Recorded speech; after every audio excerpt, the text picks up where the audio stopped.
What's up, ladies and gentlemen? Today is going to be a little bit different.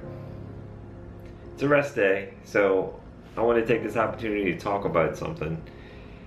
And I'm not going to act cheerful or anything today because I'm not.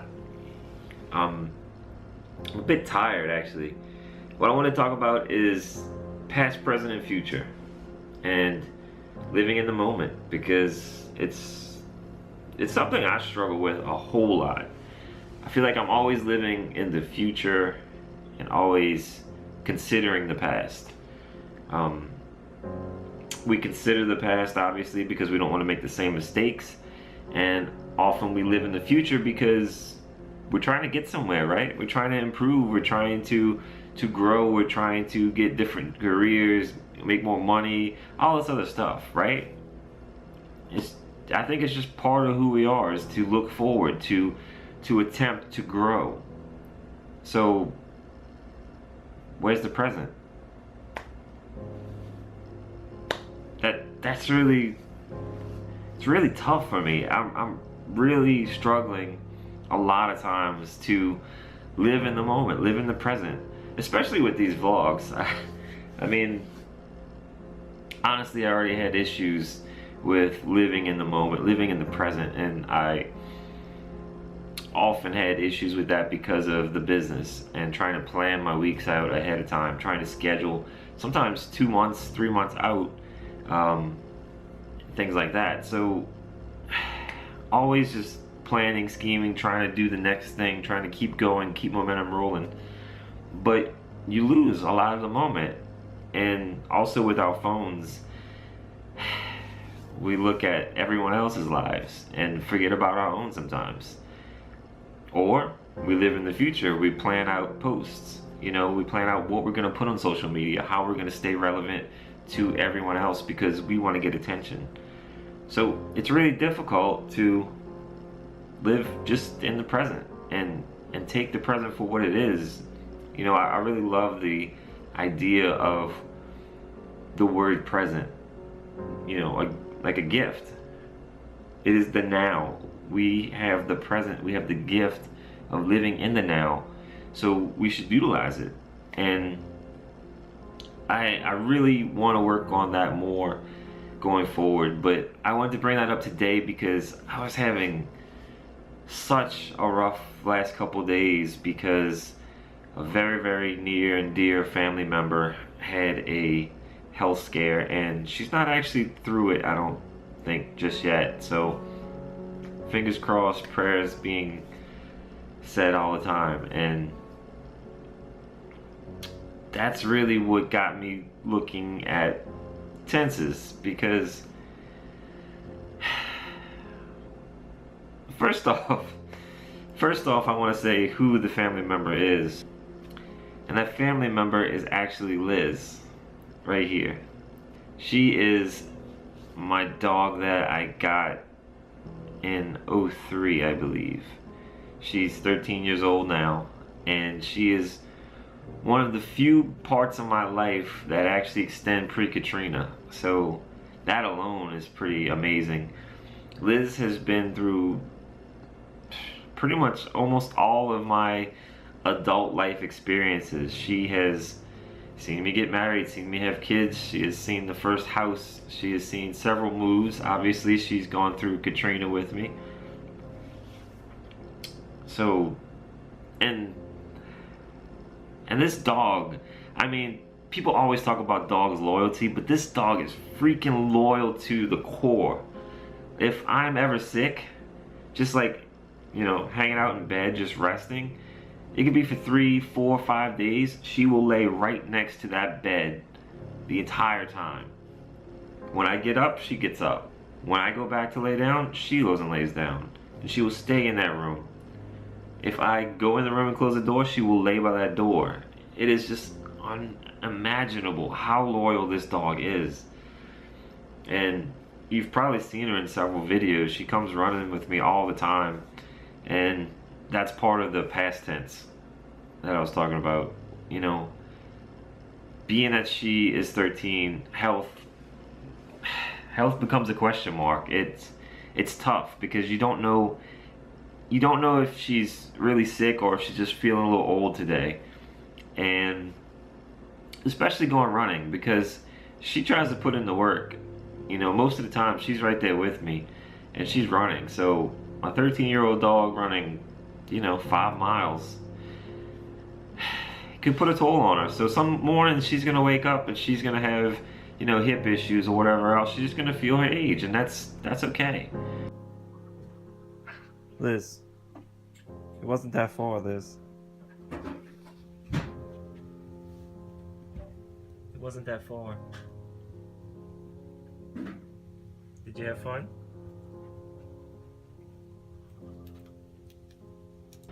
I don't make her come running with me. That's what she wants to do. And so the other day, a couple days ago, she was acting a little low key, and I noticed she wasn't panting, but she was breathing pretty shallow and fast, and she stayed low key the whole day. So I kind of looked at her a little bit just to try to figure out what was going on, and I noticed that she was kind of limping a little bit on her back left paw. She wasn't really limping bad, but it looked like she was kind of just, babying it a little bit. So I was assuming that maybe yesterday's workout, or maybe when she went to chase the cat down the hallway, she might have slipped a little bit and had the little arthritis kind of feeling in there, and she was just babying it. And she tends to do that. She's done it in the past. She's been dead asleep, woken up, jumped up on the wood floor, which is really slippery, and then kind of like hurt her leg, just kind of, sprained something. And she would be like that for 2 or 3 days. She would nurse it, she wouldn't walk on it, and then all of a sudden she was back to normal. So I know that's how she is. It kind of concerns me. The breathing really concerned me, but I wasn't sure how to play it. So I had to leave again. Today was another travel day as well. So I had to leave this dog that I completely cherish. She is incredible. And, just a dog is one of those companions that you don't have to have a conversation with. They just come and accept you for who you are. So she's very, very near and dear to my heart. And to have to leave her while she was in this questionable state was really pulling at my heartstrings. So the whole time I was on the way away from home, I'm thinking about, was there something I should have done differently in the past couple days? Was there something that maybe I did to cause this? Obviously, I'm thinking about all the good times that I've had with her. I'm already almost starting to eulogize her a little bit. I'm starting to consider how things would be when she's gone. I'm almost like trying to reel in some acceptance. And I hated doing that. Like, I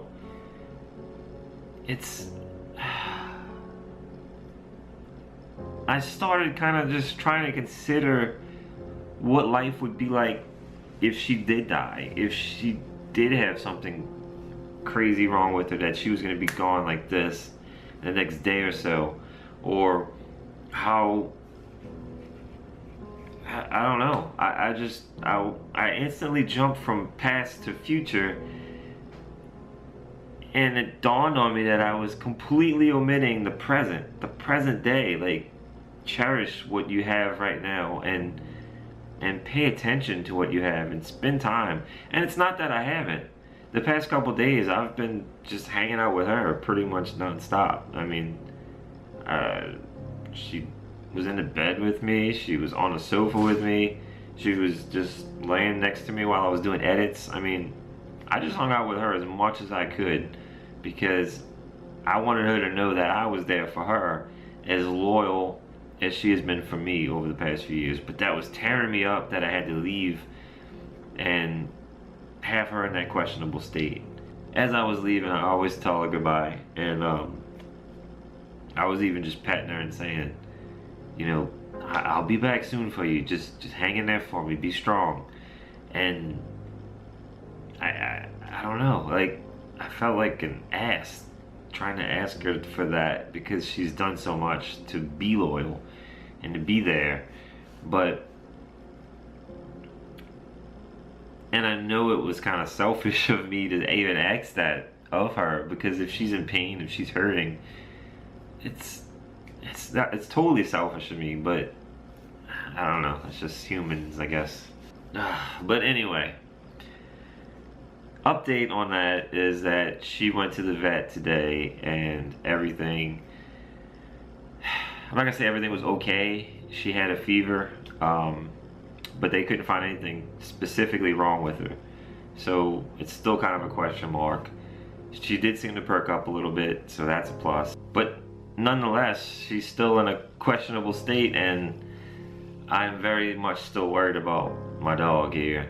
And like I said, it really got me thinking into past, present, and future, and how we react and how we interact in this world on a daily basis with people that we love just as much.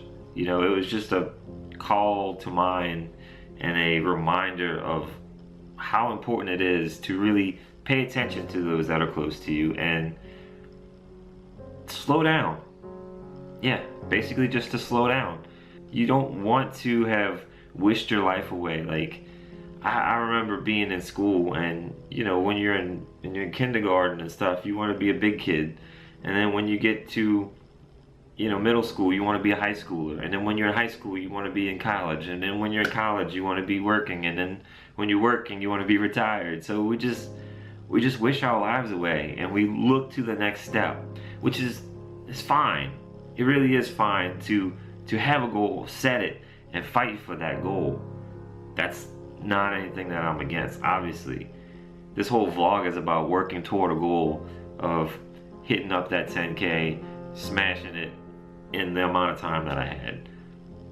Goals are good. Goals are good, completely good in my opinion. But just be careful that you don't become insatiable, and that you don't just chase the next thing, and never have a sense of accomplishment, never have an end goal. I mean, this would be a whole different vlog topic.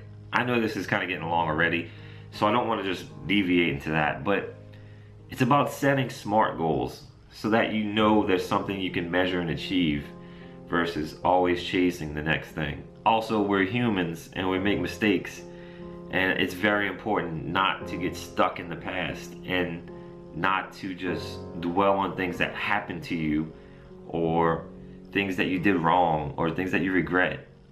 It's important to look at that stuff, acknowledge it, but then move forward. So once you reconcile your space and time, definitely focus on the present. Be aware of your surroundings, be aware of who's in your life, who is lifting you up, who is supporting you, who is dear to you, and who you might need to get rid of. Do all that and enjoy life and appreciate life and take the present for what it is, a gift.